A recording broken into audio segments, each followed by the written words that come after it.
Hello, everybody. It's a little after 3 in the morning, and I've slept some, and I hope to sleep more, but I can't get back to sleep at the moment because I'm still not acclimated to Dallas time. But let me give you an update.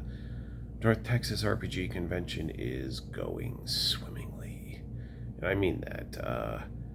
We did enough. LOTFP did enough business on Thursday that we did more business on Thursday than the entire UK Games Expo convention, the whole thing.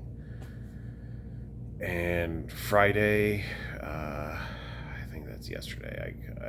Yeah, when I woke up yesterday, I had to look at my phone to see what day it was. That's how I. But yeah, Friday was a big increase over Friday last year, and it's to the point where the upcoming day, Saturday, I don't know how it can match last year's Saturday because we're running out of our big ticket stuff, which is good, sort of. It just means we didn't bring enough.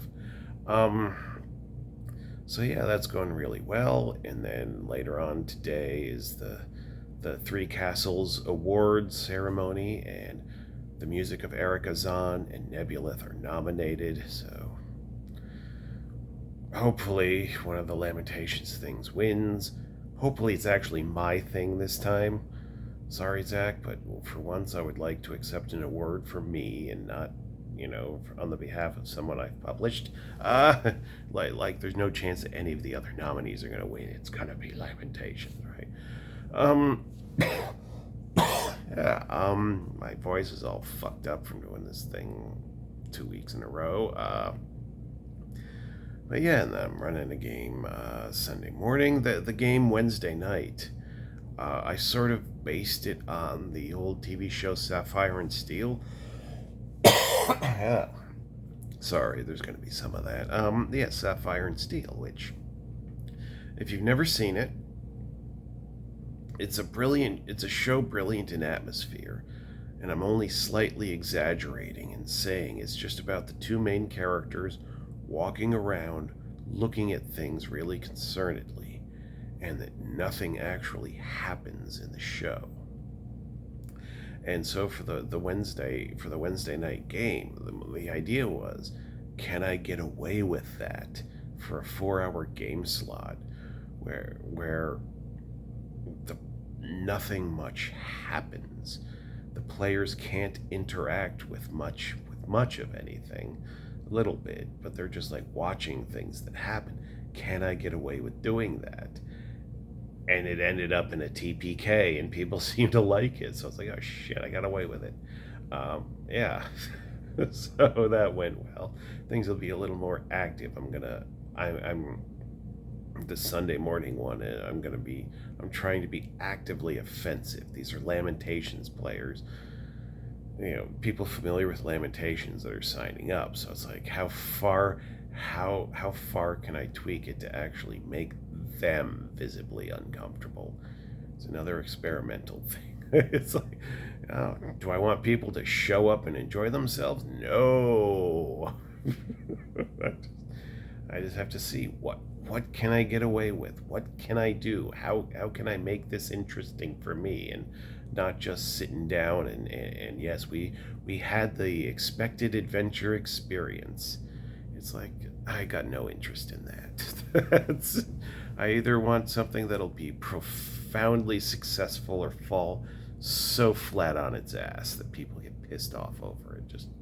Just be different and interesting. Because like North Texas is the friendliest convention that I go to. It's like almost everyone knows who I am. The people that don't, it's like, this is my first year here. And so it's a much more casual atmosphere. People know what Lamentations is, and yeah, things go well. But there's so much of the more traditional stuff here, which it's difficult for me because I don't want to denigrate it, because a lot of it, there is obvious care and craft that are put into it, but it's care and craft that people are putting towards replicating the vibe that someone else did 40, 50 years ago. And I don't understand putting so much work into such, I don't, like a safe, already defined vibe. Like, yeah, I was trying to recreate Sapphire and Steel, but it's this obscure thing that is not a usual role playing template. So I was doing something, I don't want to say new and revolutionary, but at least something unusual in taking a creative chance, if I can be a bit pretentious about it. There's got to be some spark of actual interest, like I'm motivated and I want to try something, rather than what's the expected, what are the experiences and the accepted parameters that were set decades ago that I can work with. I don't understand. I don't understand the impulse to do that, to put all that work in it and to make a career out of it. Because some of these people, this is next month is going to be 17 years of Lamentations of the Flame Princess. And a lot of these people here have been doing old school stuff just as long, but they've got that old TSR vibe, or maybe the old Judge. But like as I said, someone else's vibe that they've dedicated their creative life to replicating. I don't get that. It's like I yeah, I don't understand. It's like all the work and the care and the craft, and it's like, well, who are you?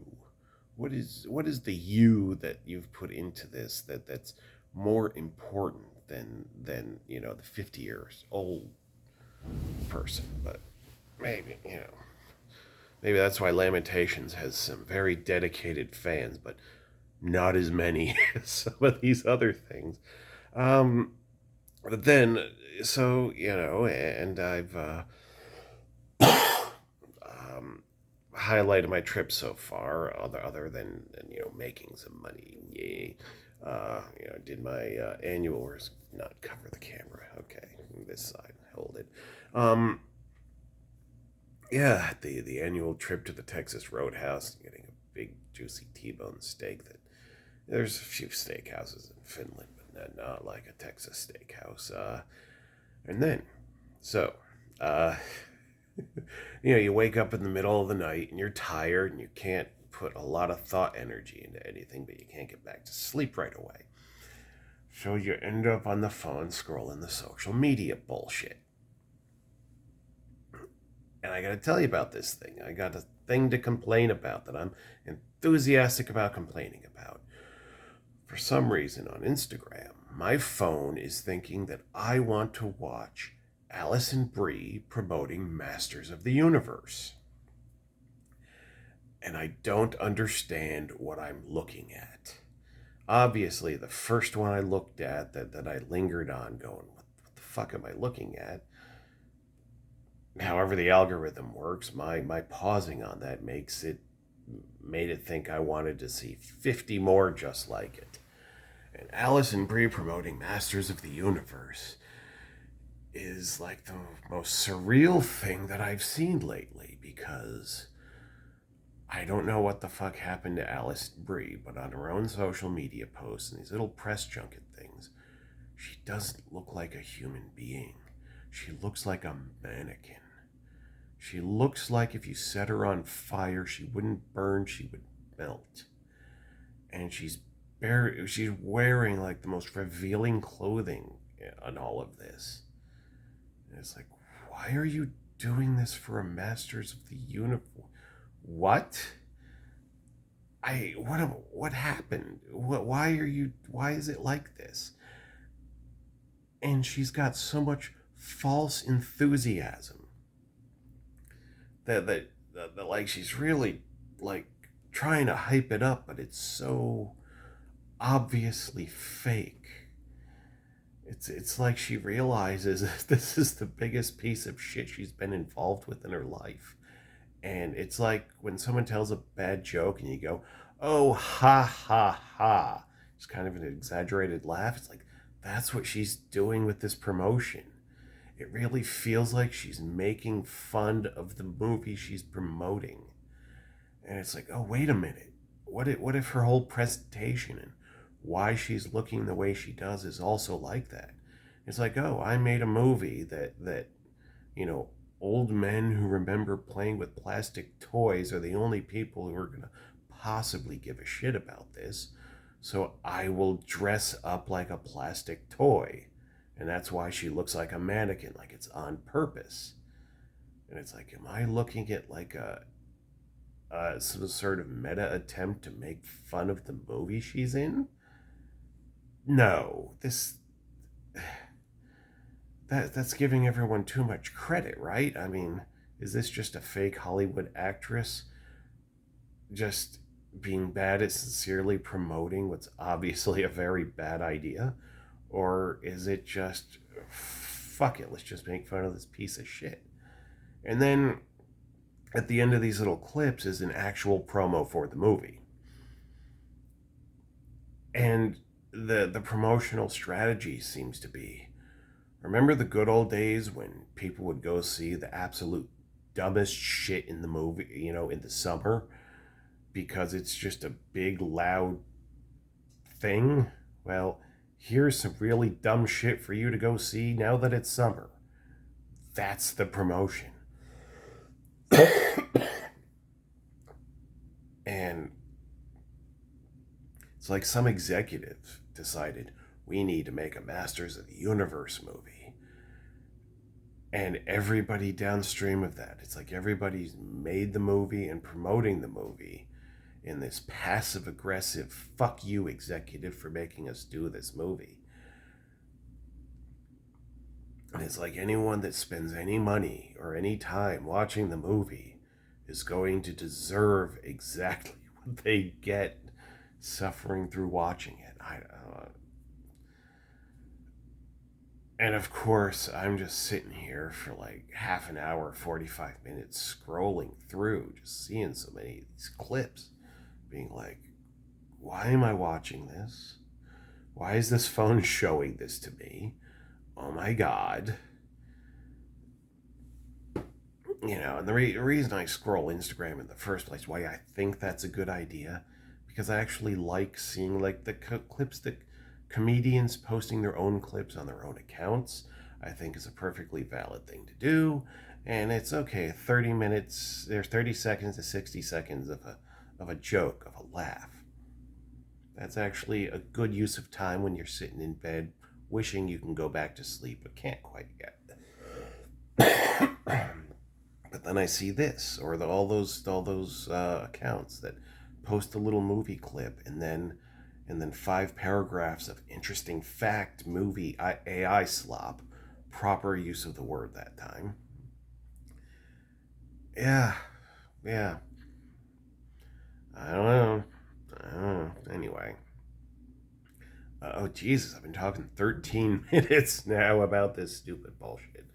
So, yeah, I think that's enough, and I should try to go back to sleep for real. I hope you've enjoyed this time in bed with me.